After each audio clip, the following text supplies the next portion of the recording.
I'm telling you right now, Ellie was applying major pressure to get Caitlin Clark to come on to New York, and I think that'd be a great destination for y'all. I've been saying it, bro. Caitlin Clark need to get the hell out of Indy, bro. It ain't working. It ain't working. The New York Liberty aren't just admiring Caitlin Clark from the sidelines, they're making moves. During All-Star Weekend, their mascot was seated right beside her, not during a break, not by coincidence. Front and center next to the league's top draw, sending a loud and clear message. The Liberty want Clark. And they're not being subtle about it. This wasn't a photo op. It was a recruitment billboard in motion. Caitlin Clark to the New York Liberty? Confirmed? You guys? The photo circulating went viral of Caitlin Clark in the bowels of the Barclays Center with Liberty coach Sandy Brondello and Brianna Stewart and Sabrina. This wasn't some casual snapshot. It was intentional. A calculated move that came right after Caitlin Clark's headline-grabbing meetup with Liberty players. And let's be real, she didn't look hesitant or distant. She looked right at home, relaxed, at ease, almost like she was already picturing herself in a different jersey. I think it's safe to say that the Liberty are currently running the full court press to try to get Caitlin Clark at some stage in her career. Do I think they'll get Caitlin Clark next year? No. Do I think it'll be the year after? No. Do I think at some stage they'll get Caitlin? That mascot moment followed something even bigger. Tucked away in the tunnels of Barclays Center, Caitlin Clark was spotted in conversation with Liberty coach Sandy Brondello and stars Brianna Stewart and Sabrina Ionescu. But what truly raised eyebrows? Her agent, Aaron Kane, was also present. When agents appear at casual meetups, it's never just about small talk. This wasn't a friendly chat. It was a glimpse behind the curtain, a potential blueprint for Clark's next move. And if you're an Indiana fan, that should send chills down your spine. Whoa, league of my own, it don't get better, no. Poorly mascots. Yes, the New York Liberty mascot, Ellie, was applying major pressure to Caitlin yesterday. I mean, she just could not stop messing with Caitlin. And I mean, it got so bad, Aaliyah Boston sitting next to Caitlin like this. Like all the people ain't just watching you just sit here and be all up in Ellie's face. I love this. I think Caitlin Clark was just showing love. But I'm telling you right now, Ellie was applying major pressure to get Caitlin Clark to come on to New York, and I think that'd be a great destination. The timing couldn't have been more strategic for New York's approach. Clark had just watched her team fall apart in a 98-77 blowout, without her on the floor. She's battling her third soft tissue injury of the season, and each time she returns, she's thrown back into a system that clearly doesn't play to her strengths. If there was ever a moment to plant the seed for change, this was it. Guys, today, imagine getting on national TV, being paid by ESPN, paid by CBS, and have the nerve to look at the viewing public, lie to them, and say the Indiana Fever are more dangerous without Caitlin Clark. I'm curious, are those same people going to be on TV this evening, tomorrow morning? Are they going to look in the camera and double down on the Indiana Fever are more dangerous without Caitlin? Meanwhile, Clark is watching the Liberty move like a real championship contender. Organized, intentional, and treating star talent the way it deserves. It's everything she's been missing in Indiana. Structure, vision, and a franchise that actually knows how to build around greatness instead of burying it under confusion. Yeah, by the way, Caitlin Clark looks unbelievably happy talking to these folks. But this is how it starts in sports. This is how it starts in the NFL. This is how it starts in the NBA. When you start seeing the wheels in motion, there's signs. There's signs before eventually a player gets traded.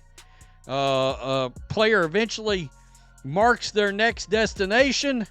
The Indiana Fever you're on notice. You're on notice. You better recognize what you've got going on, the asset in front of you, and you do whatever you have to do to correct what is happening. If you want Caitlin Clark change fever to Liberty type C, go in Liberty in comments, blow and subscribe our channel. Let's break down what's really going on with Stephanie White's decision making, because this is where the unraveling starts. Caitlin Clark returned from injury expecting to lead, only to be bumped from the point guard spot. White handed the keys to Ari McDonald instead. Just pause on that. You've got the most electric playmaker in the league, someone who literally spikes ratings just by dribbling, and your big idea is to take the ball out of her hands? That's not just questionable strategy. That's coaching malpractice. This isn't player development. It's sabotage dressed up as tactical adjustments. Y'all, this thing was supposed to be built upon Caitlin Clark's strengths. It's that simple. It's that simple. What's wild is you had the easiest gig in the business. This was the easiest gig in the business.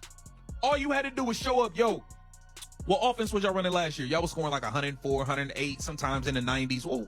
Okay, run your offense, but y'all listen to me on this defensive end. I'll let y'all do what y'all want on Caitlin. The offense is yours. I'm going to handle this defensive side of the ball. We're going to get better over here. You had the easiest gig in the business. You went and blew it. You went and just made the job 10 times harder than what. This isn't strategy. It's sabotage wearing a headset. Stephanie White keeps insisting she wants 2 ball handlers on the floor. But let's call it what it is. Minimizing Caitlin Clark's influence before the other team even steps on the court. And the stats? They scream the truth. When Clark runs the offense, the team clicks. Fluid ball movement, actual scoring, and a rhythm that gives Indiana life. But shove her off the ball, and it all crumbles. The offense stalls, chaos takes over, and Clark looks like a watered-down version of the generational talent she actually is.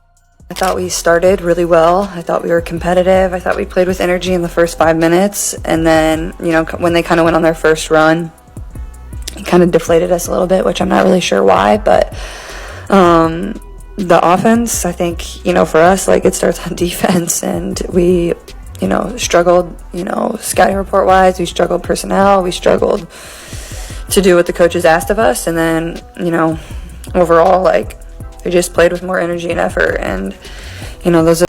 Clark averaged 19.2 points and 8.4 assists per game during her rookie season, highlighting her potential as an emerging star. This year, however, under White's rigid system, her shooting percentages have dropped, just 36.7% from the field, and an unacceptable 27.9% from 3. These aren't typical signs of regression. They indicate a player being hamstrung by coaching that fails to effectively leverage her talents. The upcoming meeting with the New York Liberty underscores this stark contrast.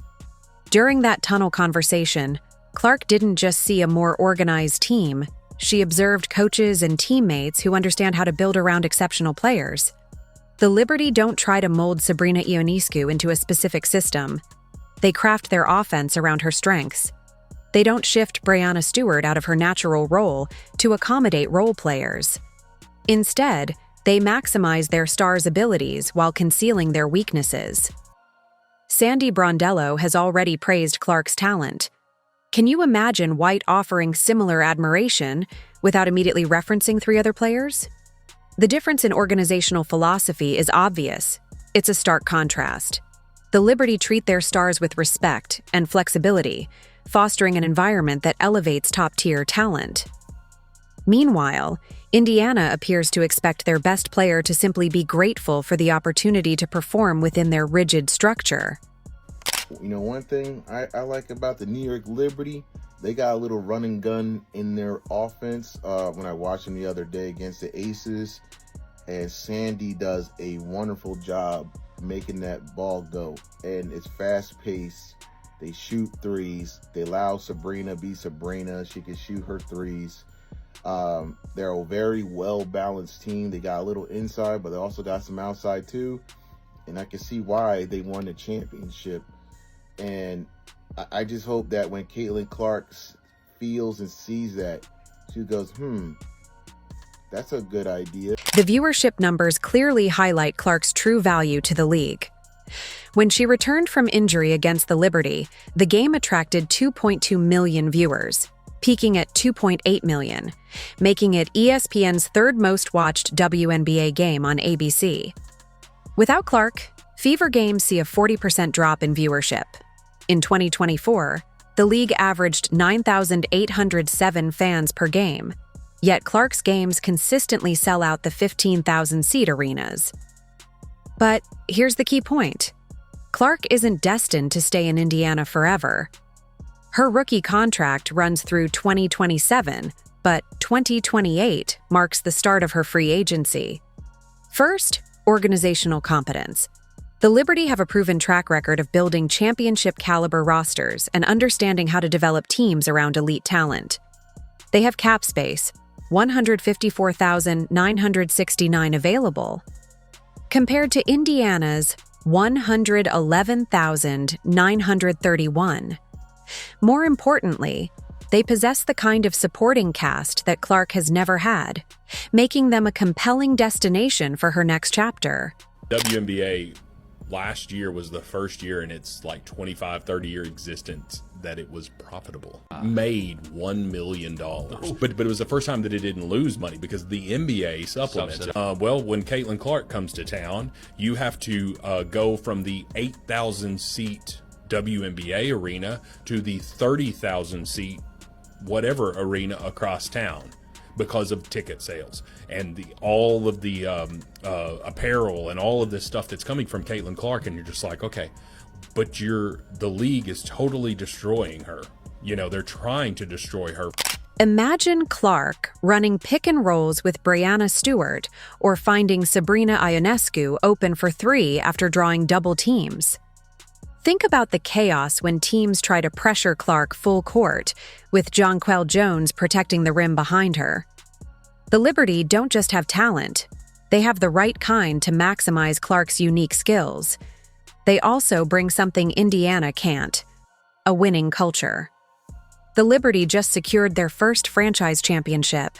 Clark has already missed 10 games this season with 3 different muscle injuries. Yet, in college and her rookie year, she never missed a game due to injury. The Liberty offer her a team built around winning, stability, and a system that plays to her strengths, something Indiana simply can't match. But the Liberty have shown her love. We've seen that as a bit of a theme. There was the moment between Stewie and Clark when Clark came back from injury the first time. And then there were some nice words. I missed the moment myself of them posted up there for a second. But there were some nice words from Liberty coach Sandy Brondello that I did capture.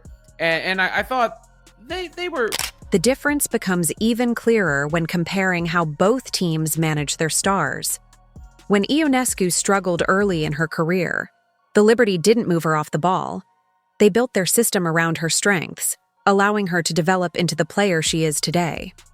Clark is watching all of this unfold, observing how championship organizations operate, while Indiana struggles with dysfunction. The Liberty's consistent sellouts at Barclays Center show their strong support, and when Clark joins, those crowds will only grow. Additionally, the media market in New York offers endorsement opportunities that Indiana simply can't match, making it an appealing destination for her future. I've never seen somebody fumble a incredible talent like this. Generational, once in a lifetime player like this. I've never seen somebody fumble the bag this easy. This was an easy bag. Stephanie White, this was an easy bag, bro. All you had to do was focus on the defense and let Kayla handle the offense. But you're fixated on this trash offense you brought from Connecticut that nobody wants. But for Clark, the real appeal isn't just the market or the money. It's the respect she would receive. The Liberty wouldn't diminish her role by taking the ball out of her hands for a role player, nor would they experiment with her position while she's still recovering from injury. They have the league's most valuable player, Yet they are wasting her prime years with coaching decisions that lack clarity and purpose. Clark's economic impact has been estimated at $36 million for Indianapolis alone, accounting for nearly 27% of the league's total economic activity. The Liberty aren't just recruiting a superstar, they're bringing in a franchise-altering force capable of transforming them into the most valuable team in the WNBA, both on and off the court. For the people who don't believe in the CC effect, my precious CC, y'all ticket sales went from $262 to $121 to $64 to get in at the door. That is horrible. It decreased by 48%. You hear me? That is wild. So for all the ones who be hating on my precious CC, understand the Caitlin Clark effect is real. The CC effect is real. My precious CC is real. The writing is on the wall for anyone willing to read it. Clark's agent being present at that Liberty meeting wasn't an accident. The mascot photo wasn't a coincidence. These are calculated moves by an organization that understands how to recruit elite talent and a player who's watching her career get mismanaged in real time. New York Liberty and Caitlin Clark to storm the league, storm the playoffs, and win championships? She's the star who brings the viewership, fills the arenas, and drives the economic engine of the entire league. The Liberty understand this. Indiana apparently doesn't. That's why Clark was all smiles in that tunnel meeting, and that's why Indiana should be absolutely terrified about 2028. And it's the players. They can't handle it. They can't handle the jealousy. Well, nobody knows the hell you are. Nobody knows you. They know Caitlin Clark. You looking a gift horse in the mouth. And the WNBA, when they go for salary renegotiations and they get more money because of the viewers that Caitlin Clark brings in, they need to call Caitlin and say thank you for money because of you. The Queen doesn't need to be a pawn in someone else's chess game. She has the power to choose a championship organization that truly recognizes her value. The New York Liberty just demonstrated what that looks like, and Clark clearly liked what she saw. After spending her entire career seeing her talents go to waste due to organizational missteps, Clark will be drawn to an offer she can't ignore. One built on real results and a clear vision for victory. For her, joining the Liberty will be about more than just basketball. It will be about finally playing for a team that values and maximizes her greatness. If you enjoyed leaving a like and subscribing, more videos are on the screen now.